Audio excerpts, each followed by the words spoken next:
In this brief video, we will explain what every CERT member needs to know about safely fighting fire. If you have not taken the CERT Academy training, this information will be of great use to you. If you have taken the training, this will be a good review for you. In this presentation, we will cover 5 important topics. We will talk about the chemistry that makes fires happen. We will talk about how to size up a situation, know when it's okay to fight a fire. We will talk about the equipment you will need. We will talk about the correct technique to use to fight a fire. And we will talk about some fire hazards to avoid. It is especially important that you keep in mind that safety of CERT members is our highest priority. Thus, it is important to know how to fight a fire safely with the correct equipment. Remember, the overall goal of CERT is to do the greatest good for the greatest number.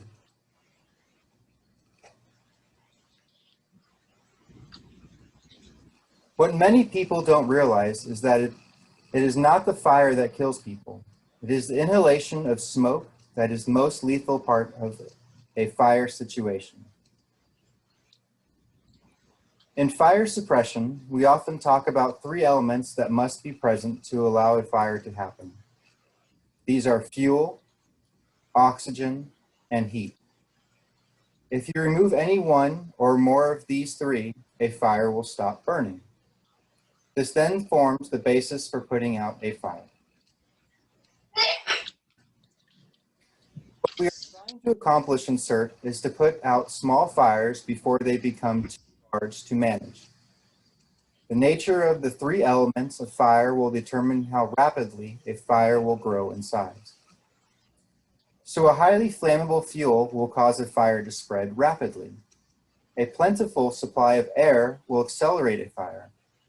This was the case in recent fires in Northern California, where the wind accelerated the spread. Additional heat can also make it easier for a fire to accelerate. So on hot days, wildfires are more likely to accelerate. Let's look at a video of how quickly a fire can spread if the fuel is highly flammable.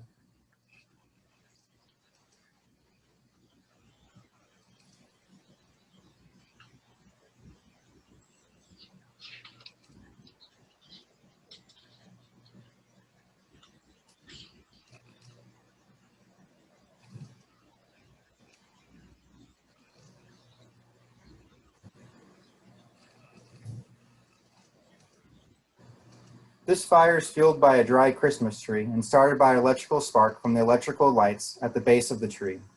At the end of only 6 seconds, this fire is already approaching the size limit that can be suppressed by a handheld fire extinguisher. By 30 seconds, the entire room is engulfed in flames. Of course, not all household fires accelerate at this speed, but most grow faster than you would expect.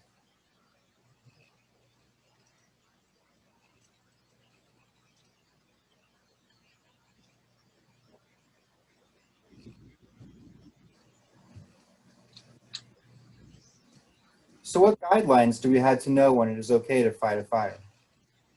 CERT literature says a fire should be able to be fully extinguished in 5 seconds or less. Using a small fire extinguisher, a fire in your kitchen can be handled if it is no larger than your stovetop. Using a medium-sized fire extinguisher, a fire in your apartment can be handled if it is no larger than the footprint of your sofa, or if it is confined to a circle of no larger than that it's 7 feet in diameter. So let's look at what you need to know about fire extinguishers.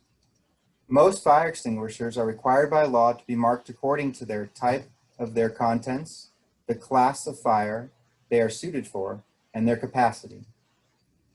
A color strip on the tank indicates the type of content. The letters on the label tell us the type of fire they are suited for, and the numbers preceding the letters give us information about the capacity. It is important to use the correct type of extinguisher on a particular fire. Using the wrong one on some fires will actually do more harm than good.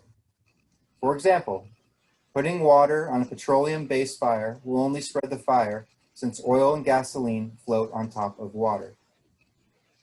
So let's look at each of the three categories of extinguisher markings. The classes of fires depend on the type of fuel. Class A fires are for wood, paper, and textiles. You can think of the letter A as standing for ash, which is what these fuels produce when they burn. Class B fires are for flammable liquids like gasoline, oil, or alcohol. You can think of the letter B as standing for barrel, which is how these items are often shipped. Class C fires are started by electrical sparks. You can think of the letter C as standing for current. There are other types of fires, but it is less likely that you will encounter these here at the terraces. Suffice it to say that some metals like magnesium burn very bright and extremely hot. Commercial kitchens often have fire suppression systems for grease fires, but your cooking oil can be treated fairly effectively as if it is a petroleum oil fire in the B category.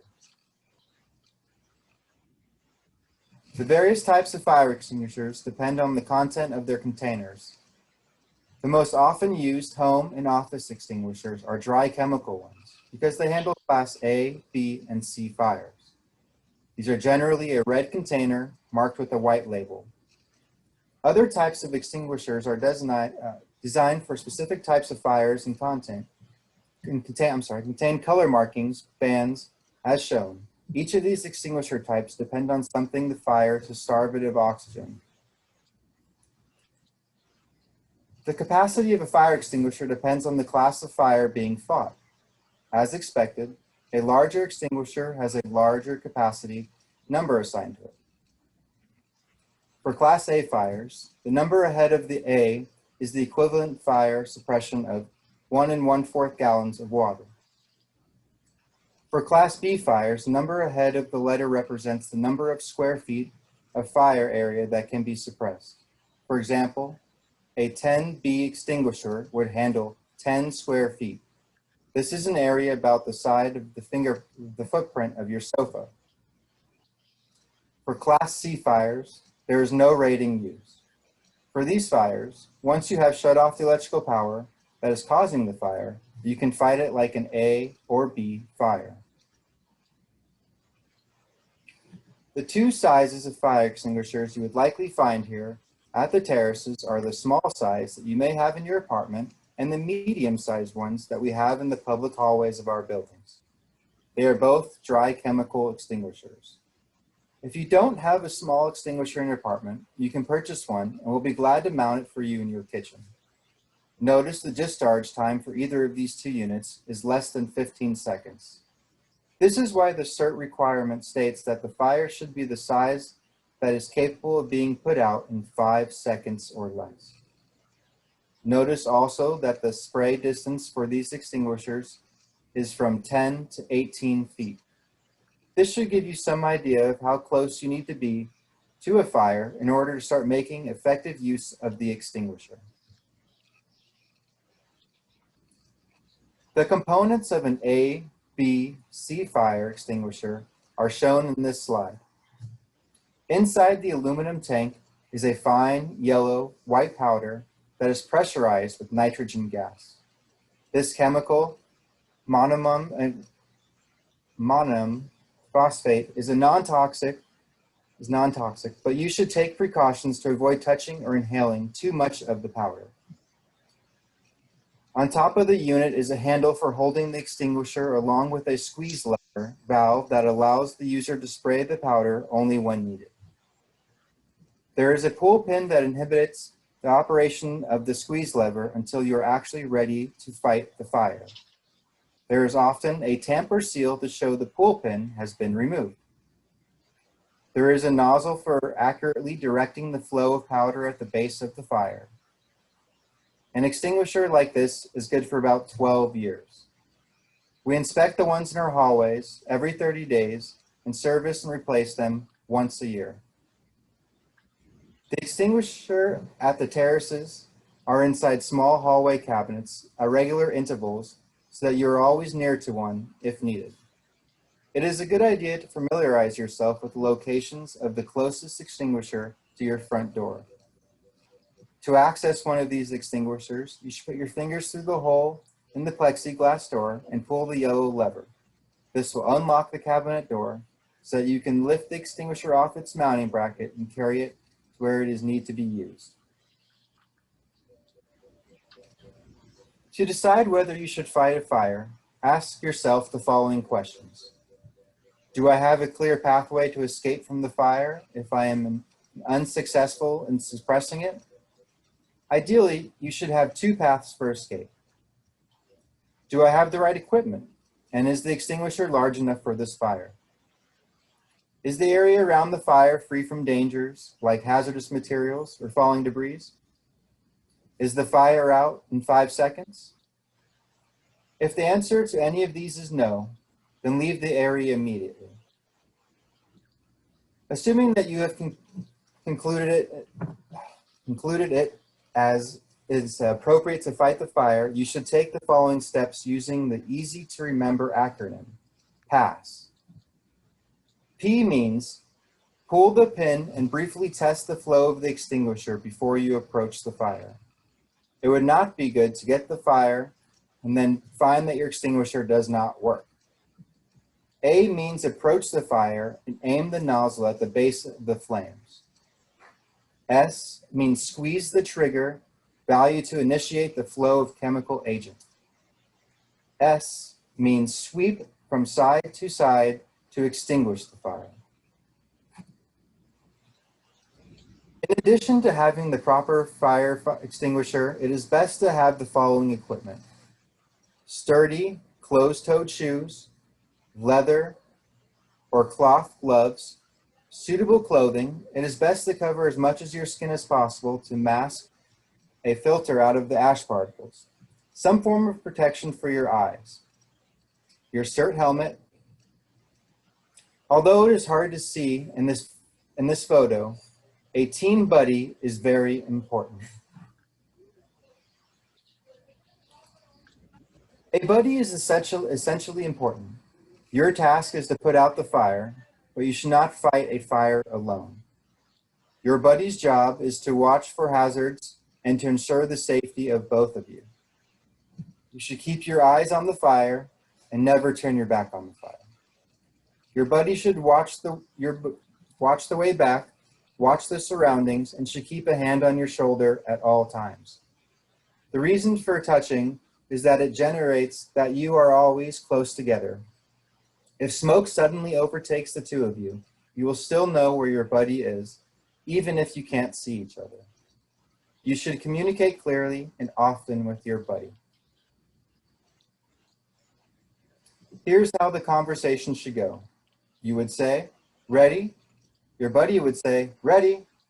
You, going in? Buddy, going in. You, the fire is out. Overhauling. Buddy, overhauling. You, fire remains out. Backing out. Buddy, backing out. Your buddy leads the way out while you keep watching forward. Let's look at a video showing an actual example of how this is done by CERT members.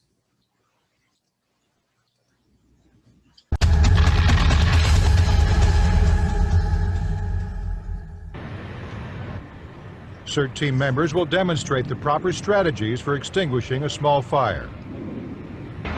Get out that way. Get out that way. Okay. Ready? Think you can do this? Test. Hold. Set. Yeah, we'll go straight in.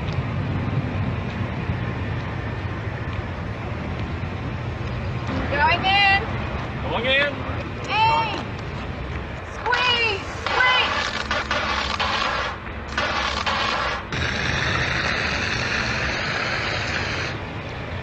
Fire out. Fire out. Back up. Backing out. Overall. Overhaul looks like it's all right. Backing out. Backing out.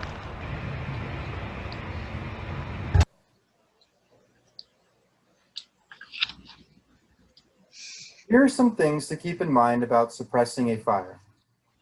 You will notice in some of the photos in this presentation that CERT people are crouching low, Hot air and smoke rises, so you should try to stay low. This will provide you with fresher air to breathe. Don't get too close to a fire. If you feel extreme heat, you are probably too close. Start near the spray range of your extinguisher, and you can advance on the fire as it begins to be suppressed. Don't fight a fire beyond the limits of your equipment or ability.